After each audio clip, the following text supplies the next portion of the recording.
কাজই কর।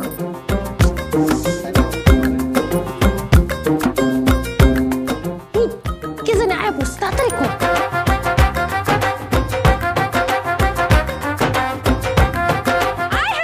আমি যাই।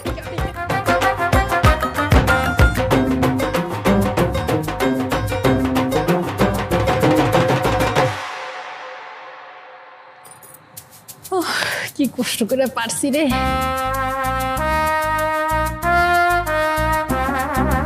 রস খাইতেছস না? খা, ভালো করে রস খা। আহারে তুই আইসোস, তোর দেখেন আমার মায়ের লাগছে, বেদা পাইছস। আচ্ছা কাটা গাইছে আবার নুনের সিটা দেওয়ার লিগা। এই তুই দৌড় দিলি গেলিগা, তুই দৌড় দিলি গেলিগা। তো আমি ওই জায়গায় কি করুম? ওই জায়গায় তুই কি করবি? হ্যাঁ মানে তোর মতো এরকম একটা মামা তো বোন থাকলে না কোনো শত্রু দরকার নাই, মানুষ তো রাস্তাঘাটে ফালাই পিটাইবো আমারে। মানুষ রাস্তা করে ফলো পিটাইবো, তোর আমি ডাক দিই নাই, তোর আমি